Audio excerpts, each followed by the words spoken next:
Désolé, j'ai été coupé. Donc on reprend et ça sera la dernière partie de se corriger. Donc on était au niveau de la 29e requête, je pense. Donner les numéros des usines qui achètent au fournisseur 3 tous les produits qu'il fournit.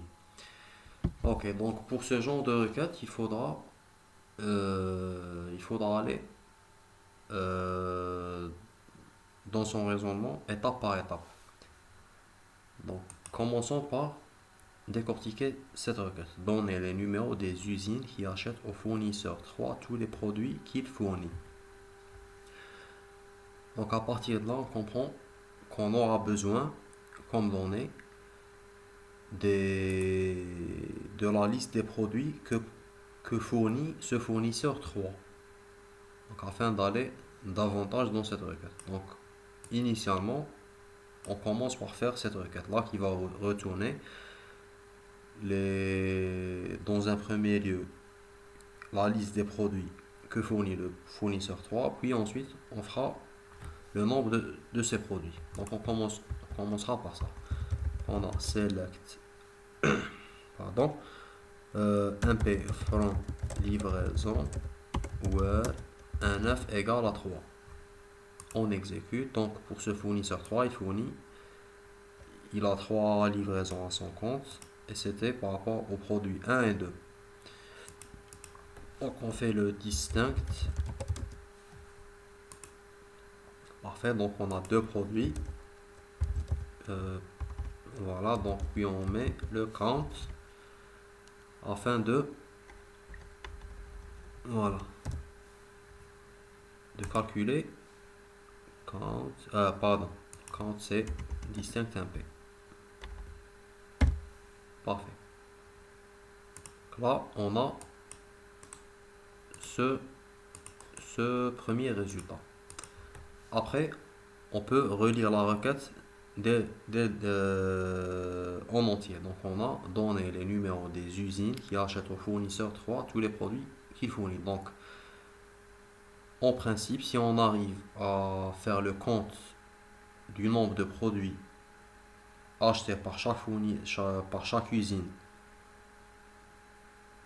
chez le fournisseur 3, donc logiquement, pour les usines ayant acheté deux produits chez ce fournisseur 3, ça serait ces usines-là qu'il faudrait retourner étant donné qu'ils ont acheté la totalité des produits.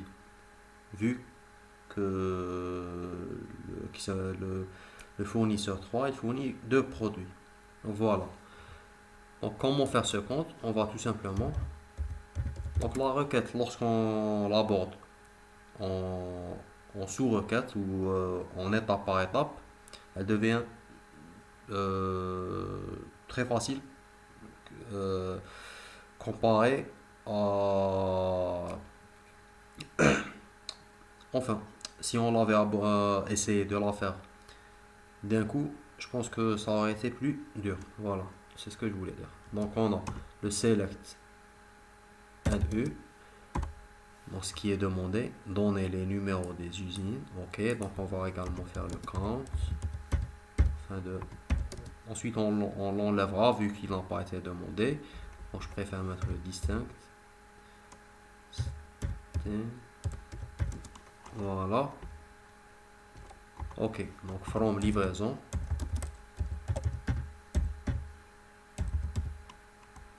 Livraison, voilà.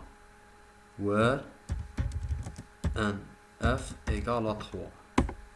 Ok, donc maintenant il ne reste plus qu'à mettre le group by 3.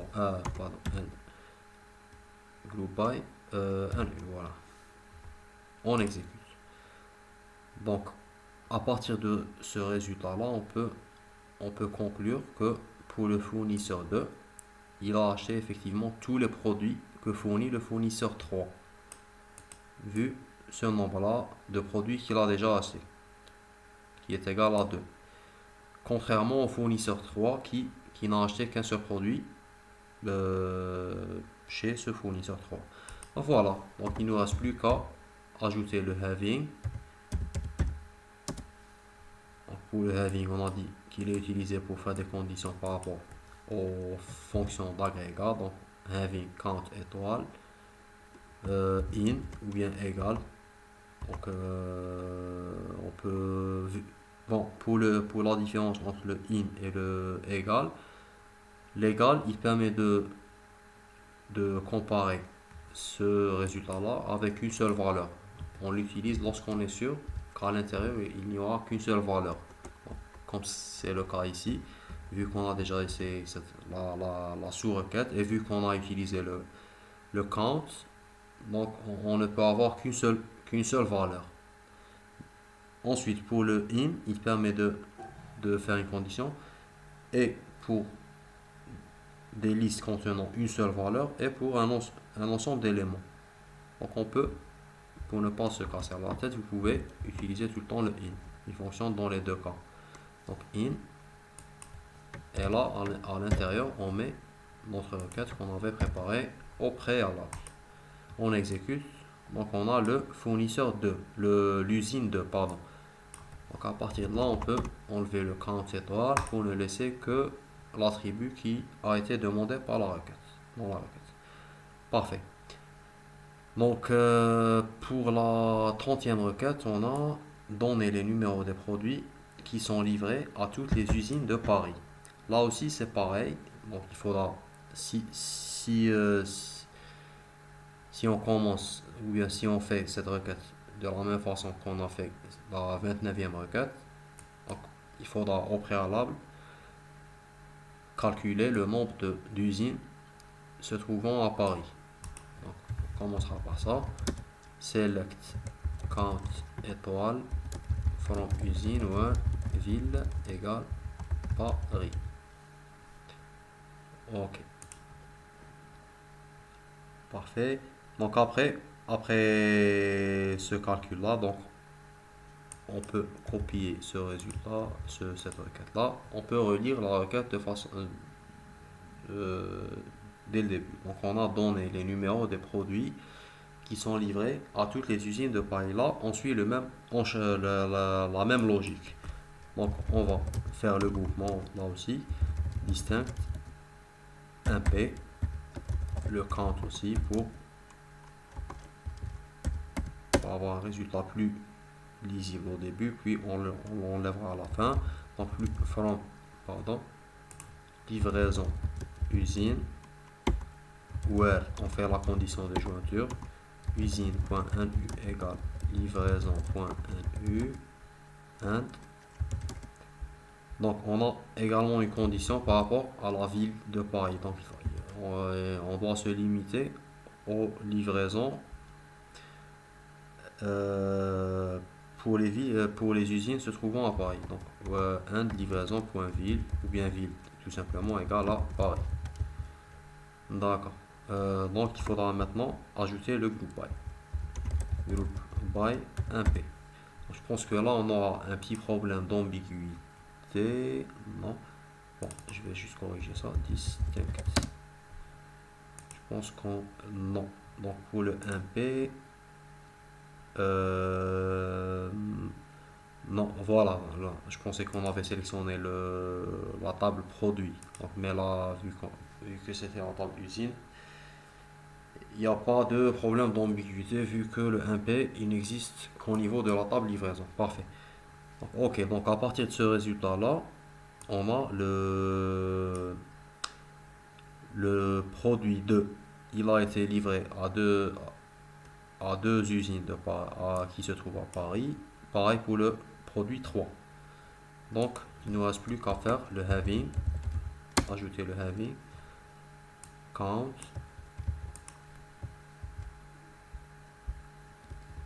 égal, sinon, je vais juste voir un truc. Bon, pour le count, on peut distinct.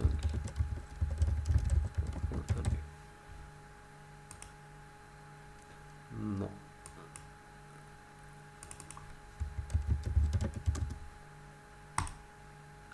Ok, voilà. Donc, là, il faut faire attention cette année parce que en faisant le count, en utilisant l'attribut 1U et en mettant le distinct, Là, on est sûr qu'il n'y aura pas de redondance dans le calcul, contrairement à l'utilisation de l'étoile. Donc là, on a bien fait de revoir ce petit détail là. Donc finalement le having having, il sera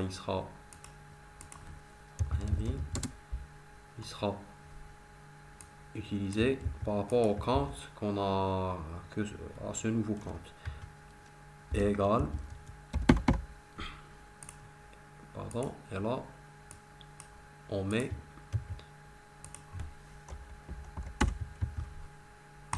voilà. Donc, en fin de compte, on n'aura qu'un seul produit qui a été livré à toutes les usines de Paris. Donc maintenant on peut enlever ce count et ne laisser que ce qui a été demandé encore une fois. Ok, donc pour la 31e requête, je pense que c'était la 30e, oui c'est bon. Après, donc qu'est-ce qu'on a? Donner les numéros des fournisseurs. Donc pour ces trois requêtes, c'est du pareil au même. Donc on va faire également la 31e requête. Donner de- donner les numéros des fournisseurs qui approvisionnent toutes les usines avec un même produit. Donc là aussi, c'est pareil. Initialement, on va calculer le nombre d'usines. Mais ça sera légèrement différent par rapport aux deux autres requêtes. Donc on va commencer. Select count étoile from usine. Toutes les usines avec le même produit. Ok. Donc en tout, on a 5 usines. Ok. Donc si on relie la requête, on a donné les numéros des fournisseurs qui approvisionnent toutes les usines avec le même produit.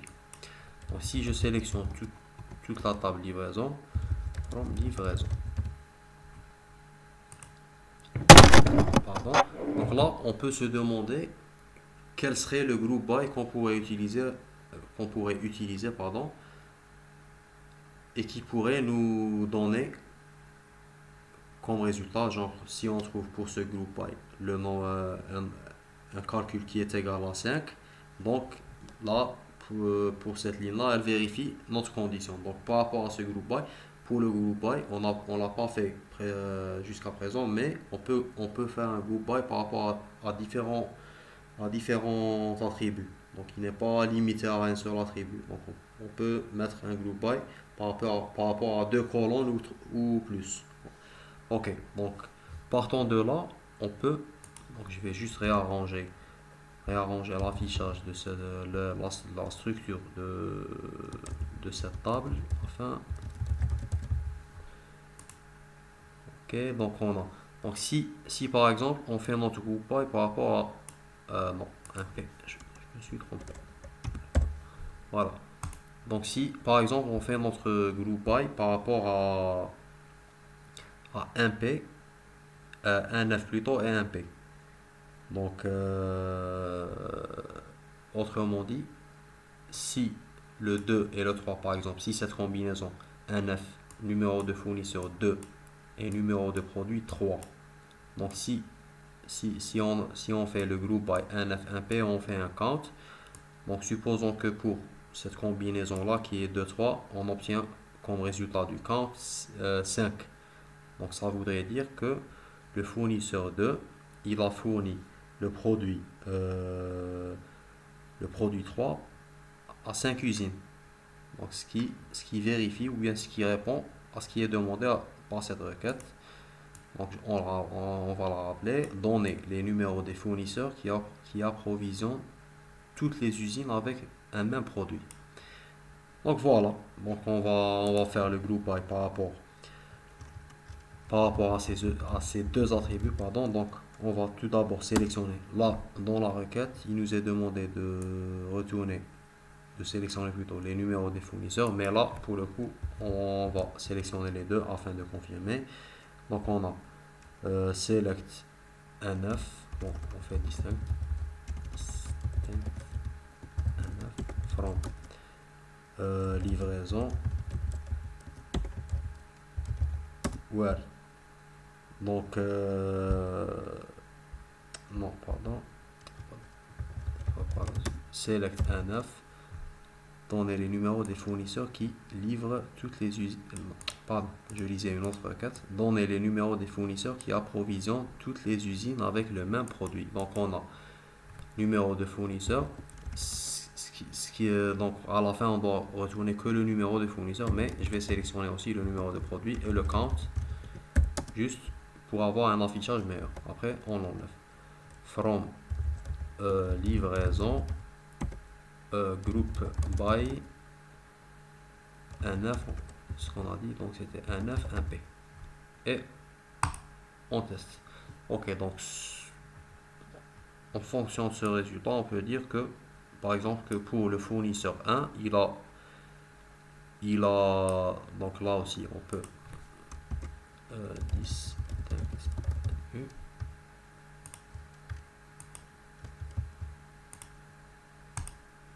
ok, donc par rapport à ce résultat-là, on peut dire que le fournisseur 1, il a fourni le produit 3 à 3 usines. Pour le fournisseur 1, il a fourni le produit 2 à une seule usine, etc. Donc, maintenant, il ne nous reste plus qu'à ajouter le having, comme on a l'habitude de faire. Notre fonction d'agrégat égale à la sous-requête. Et on exécute. Donc, il n'y a aucune ligne qui vérifie cette condition-là. On pouvait déjà remarquer ça avant de finaliser cette requête. Voilà. Donc après, il ne faut pas oublier de modifier les sélections pour ne laisser que ce qui a été demandé. Donc, on passe maintenant à la requête 32. Donc, données pour chaque usine. Là, pour cette requête, elle est intéressante. Données pour chaque usine, décrit par leur numéro, la quantité totale de produits livrés. Ok, donc on va faire que ce qui est demandé là, dans la partie sélectionnée. Ensuite, on va lire ce qu'il y a entre parenthèses. Données pour chaque usine, décrit par leur nom. Ok, donc on a select NU from livraison. Non, il faudra retourner aussi la quantité totale de produits. Donc on a la somme des quantités. From livraison group by NU. Ok, très bien. Donc après on peut lire ce qu'il y a entre parenthèses. Attention, les usines n'ayant aucune livraison doivent apparaître dans les résultats. Ok, donc là on a 4 usines qui ont déjà fait des livraisons. Donc il s'agit de l'usine 1, 2, 3 et 4. Donc il manque l'usine 5, la cinquième usine. Donc comment ajouter une ligne relative à l'usine 5 malgré qu'elle n'ait jamais fait de livraison. Donc là, il faudra utiliser l'une des deux jointures, gauche ou droite, selon la manière dont on l'écrit. Donc je rappelle que pour la jointure gauche par exemple, elle retourne l'intersection, les éléments qui se trouvent à l'intersection des deux tables pour la jointure gauche, ainsi que tous les éléments de la table gauche. Donc autrement dit, dans notre exemple là, si au lieu du A on avait, donc si là le cercle A il correspond à la table usine, voilà, si le cercle A il correspond à la table usine et le cercle B il correspond à la table livraison, ça aurait convenu d'utiliser cette jointure gauche.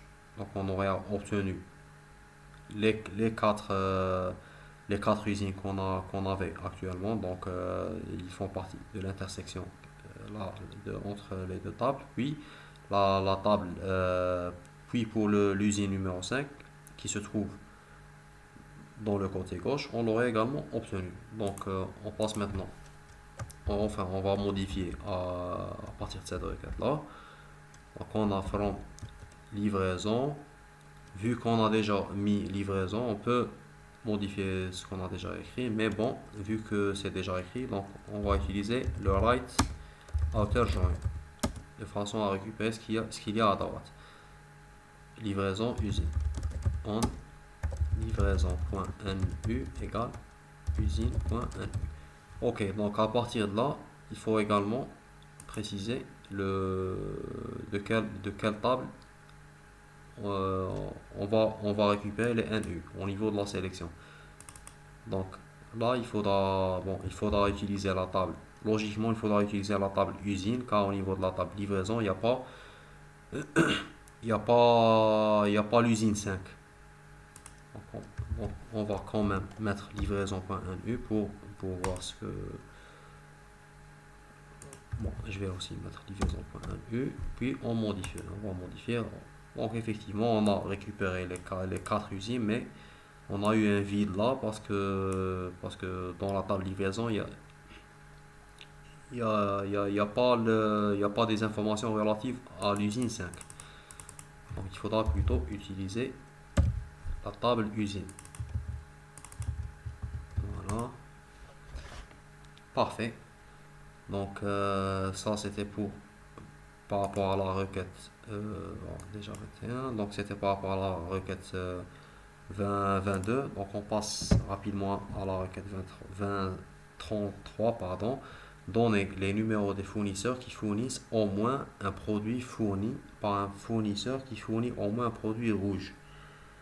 Ok, donc pour cette requête-là, elle paraît peut-être difficile à première vue, mais il s'agit simplement de faire des sous-requêtes. Donc, on peut la travailler étape par étape comme on a l'habitude de faire. Donc on va commencer du bas. Euh, Fourni par un fournisseur qui fournit un produit, au moins un produit rouge. Donc la première étape, ça serait de récupérer les numéros de produits à partir de la table produit qui ont comme couleur rouge. Donc ça c'est la première étape. From produit where couleur égale rouge. Si on exécute, donc on a le produit numéro 2. À partir de là, donc si je relis la pardon, donner les numéros des fournisseurs qui fournissent au moins un produit fourni par un fournisseur qui fournit un produit. Donc à partir de là, on doit récupérer les fournisseurs qui fournissent ce produit-là qui est rouge. Donc on a le select NF from livraison, voilà, un P in. Ok, donc là on a la liste des fournisseurs. Donc après, donc disons qu'on a fait cette partie de la requête. Donc il faudra faire ce qu'il y a avant. Donner les numéros des fournisseurs qui fournissent au moins un produit fourni. Ok. Qui fournissent au moins un produit fourni par un fournisseur qui fournit un produit rouge. Donc on a cette partie-là. Donc pour ce, on doit sélectionner plutôt les produits fournis par ces fournisseurs-là. Fournisseur 1, 2, 3. Je ne sais pas si vous arrivez à suivre cette requête parce que effectivement je suis en prend le temps. Donc from fournisseur à livraison ou un NF in. Ok, donc on a fait donner les numéros des fournisseurs qui fournissent. Juste à dire donner les numéros des fournisseurs qui fournissent. Donc juste cette partie-là on l'a déjà faite. Donc il nous reste que cette partie-là qu'on va la faire également en utilisant une quatrième et dernière sous-requête. Donc select un 9 from livraison where un P in. Et on exécute. Bon, on va faire le distinct. si vous n'avez pas pu suivre au niveau de cette requête, je vous conseille juste de la relire à tête reposée. Parce que, mis à part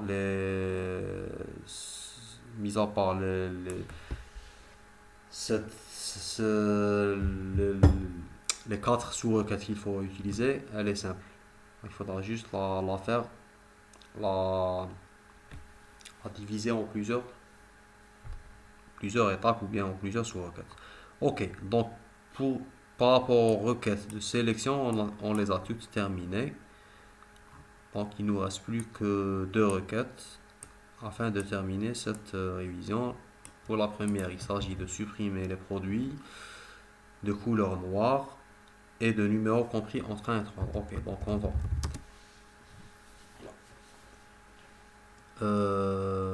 on va supprimer, ok, delete from produit where couleur égale noir and numéro np between, donc entre deux valeurs, donc between 1 and 3. Mais ça ne sera pas exécuté. On verra pourquoi.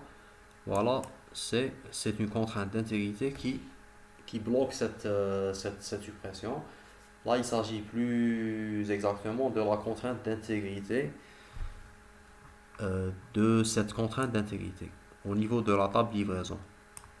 Pourquoi le SGBD il bloque cette suppression? Car au niveau de la table livraison, il y a des livraisons qui incluent des lignes qu'on souhaite supprimer de la table livraison. Donc on ne peut pas, parce qu'après, dans la gestion des clés étrangères, il y a différentes stratégies. Mais pour la stratégie par défaut, le SGBD, pardon, il oblige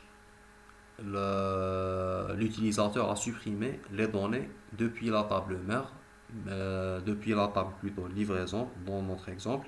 Donc on doit supprimer tout d'abord toutes les livraisons relatives à ces produits-là, puis ensuite on pourrait les supprimer de la table usine, de la table produit, pardon, je commence à dire n'importe quoi. Donc voilà, c'est aussi une cohérence que garantisse l'utilisation de cette contrainte de clé étrangère, qui est d'empêcher ces suppressions. Donc ce qu'on va faire, c'est euh, on va tout d'abord supprimer depuis la table livraison, where. Donc pour faire simple, on peut dire where mp in, ok. Puis on va transformer ça en requête de sélection. Select mp. Ok, donc je vais juste essayer cette requête. Voilà, donc il s'agit du produit 1 qu'il faut supprimer. Donc si on exécute ça, les deux livraisons relatives à ce produit-là ont été supprimées. Donc à partir de là, on peut delete from produit. À partir de là, on peut supprimer ce produit à partir de la table produit. Parfait. Pour la dernière requête, changer la ville du fournisseur 4. Il a déménagé à Lyon. Fournisseur, non. Là, on n'a que 3 fournisseurs. Donc on va modifier la ville du troisième fournisseur.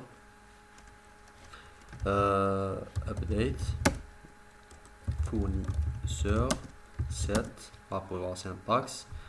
Ville, après le 7, on met tous les attributs qu'on souhaite modifier. Donc là, on veut modifier le contenu de la ville. Donc on met ville, puis on met la nouvelle valeur. Donc on met Lyon, tel qu'il a été demandé. Si on avait deux colonnes à modifier, par exemple, on aurait été mis statut égal, par exemple, sous-traitant,